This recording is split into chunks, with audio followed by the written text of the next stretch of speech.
Hey, what's going on, crypto people? It is the Crypto Siege with another day in the life and the crazy life that is the digital asset space. Yes, a drive time video. Can you believe it? Happy Friday. Happy Friday to you, my friends. Hope you guys are having an absolutely outstanding day today. I hope the hope your portfolio is looking really, really good. I gotta tell you, I'm really, really excited because it feels like to me that we're gonna be doing this higher highs and higher lows type of deal. So even if we have a pullback slant correction, it feels like that we'll be, we'll come back to we'll pull back, but it's still going to be higher than it was, right? So higher lows and higher highs. That's what it's really, really feeling like is happening right now, for sure. I mean, Bitcoin's at like 38,000, which is great. So again, we don't know if Bitcoin's going to go start shooting straight up to 48, 50,000, or kind of range or consolidate, if you will, in this 35 to 38,000 price range. We just don't know. So, certainly excited for 2 or 3 days in a row of green candles. That is really, really cool. I did finally, for those of you who follow the channel, I did finally was able to log into my Celsius app and make the moves that I needed to make there. Because I had some stuff on Coinbase Pro that I wanted to move over and just couldn't move it over, right? So, don't want to miss out on that daily, weekly interest, type of deal. So, but in any case, it all worked out good. Oh, by the way, guys, listen, so SBI, VC trade, they're going to be lending Bitcoin and XRP, right? So what they're saying is that they're going to take deposits of both Bitcoin and XRP, right? They're going to lend it, VC trade, and they're going to pay you interest on it. It's not the same thing, from what I understand, as what Ripple is doing in terms of doing loans in terms of for capital. So hopefully, maybe Crypto Eddie can correct me if I'm wrong, if I'm mistaken, but I don't think it's that. It's not the, Ripple loaning, capital by way of XRP for business, to expand their business or stuff like that. So it's basically, you can earn interest, deposit the XRP and earn interest on it. Now there's fees in it, right? 0.1% fees, and and maybe annually. I think. It might be an annual fee, but there are fees associated with it. The good thing about it is that SBI VC Trade /SBI, look, they're moving forward with XRP, right? In any way that they can, which is absolutely outstanding. They're moving forward with XRP. They, right, could care less. Their customers, SBI and SBI VC Trade's customers, could care less about what's going on in the U.S., right? It's certainly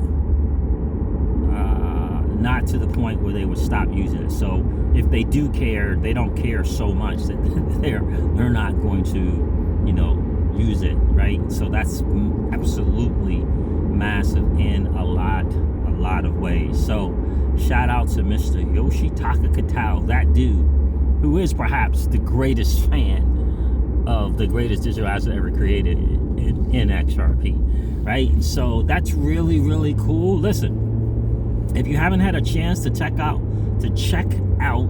that interview with Tony from Thinking Crypto and Joseph Hall from David's Polk, you want to go check out that interview. Listen to it in its entirety. Take some notes.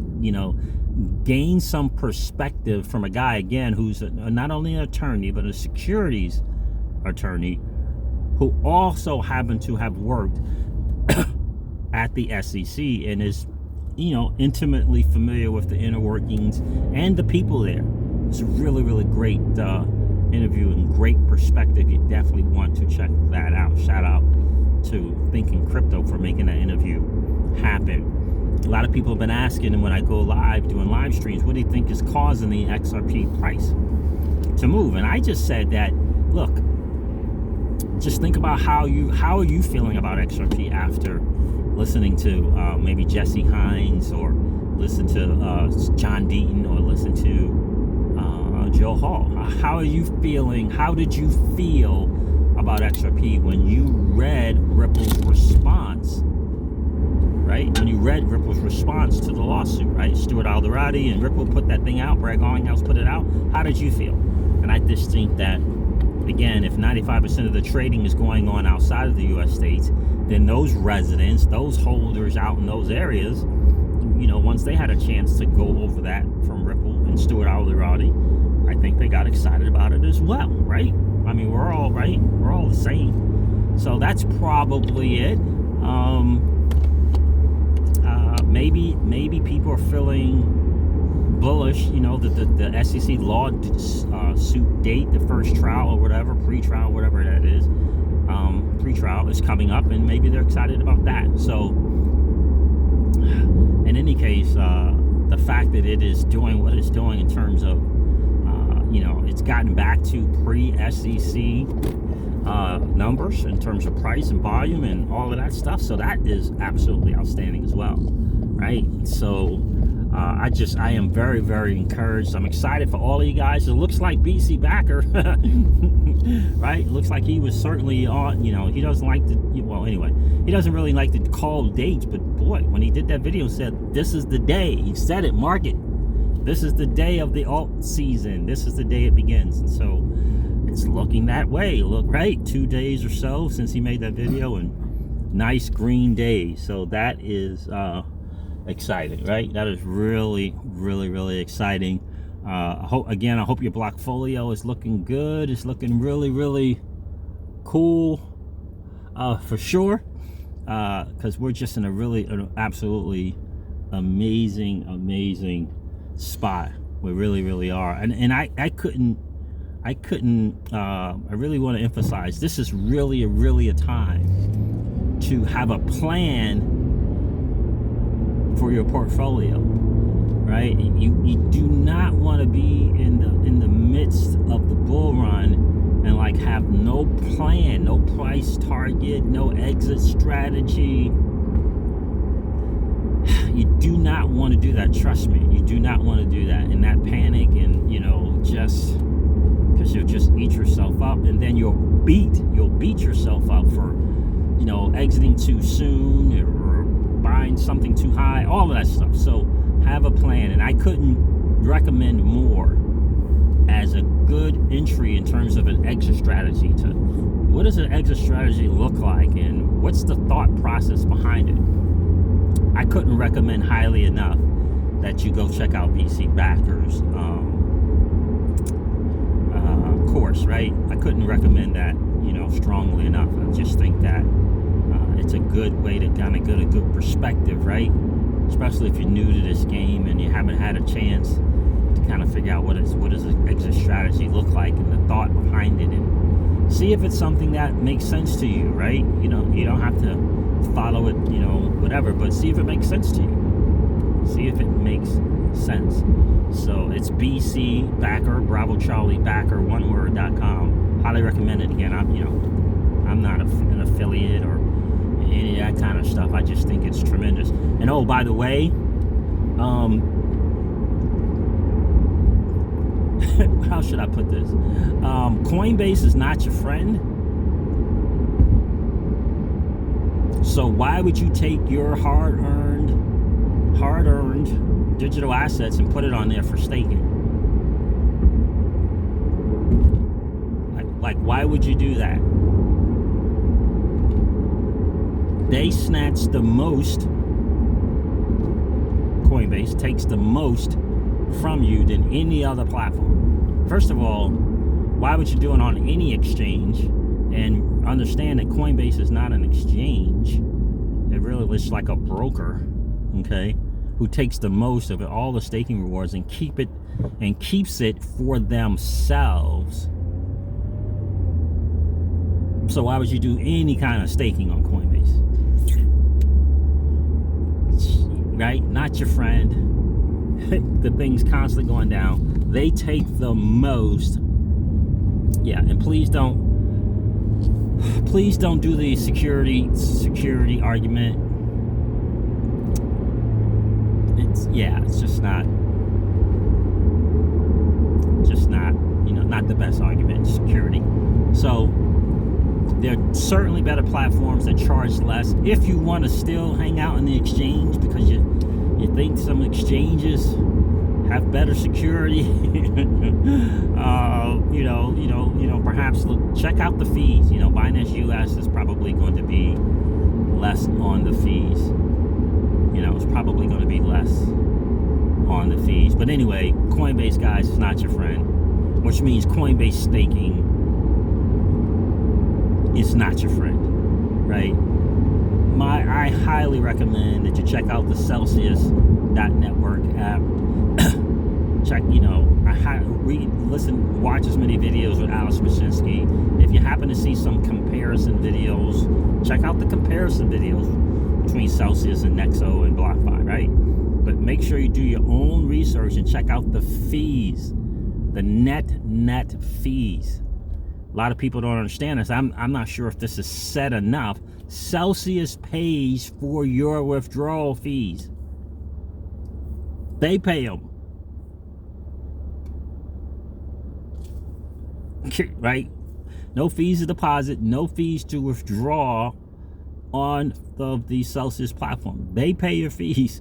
And now they got this little cute thing. Every transaction that you make, if you withdraw off the platform, you want to move it to somewhere to do something, it'll say this how much they saved you in fees on that transaction because they pay the withdrawal fees, right? So no fees to deposit, no fees to withdraw, no loan origination fees, right? None of those fees. Celsius has no fees, right? Celsius has no fees. If they use a third party like maybe Simplex or some ACH, they may charge a fee, but Celsius does not charge a fee. So that's important to note. Coinbase, not your friend. Just not your friend. So check out the net in terms of the best interest on your money in terms of staking. Stay away from Coinbase, really. So, all right, guys, listen. I think that's going to wrap it up for now. What else did I want to share with you guys? When you're looking into something to kind of add to your portfolio or something like that, a lot of times, like Lark Davis said this one time, a lot of times it's the newer stuff that has popularity, that has momentum, that has what's the word? An army behind it, right? That's kind of the stuff, right? So stuff that might be necessarily new, like for example, ANKR, ANKR. It's new, right? It's right. It's not as old as EOS. It's not as old as Cardano. It's newer, but does it have adoption? Do you see videos on it? Is the price moving, right? Currently, that type of deal. What's the platform about? ANKR, for me, things to consider is ANKR to consider. I'm not telling you what to do with your money, guys, right? I'm just sharing some thoughts with you. Consider ANKR and EGLD and ALGO, right? Newer things with this kind of popularity which means adoption, right? Type of thing. Those are the kind of things, because the new people coming in that are going to be coming into this space new, that's what they're going to be looking at, right?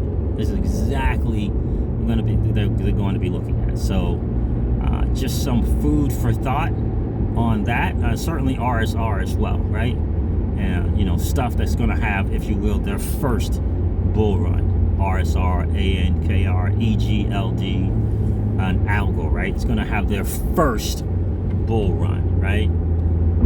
Just some things to consider. We all know that, the top 10, they're going to probably hit their historic all-time highs, right? More than likely, right? Just like BC Backers says, right? So, you know, for me in the crypto season zone, we did take put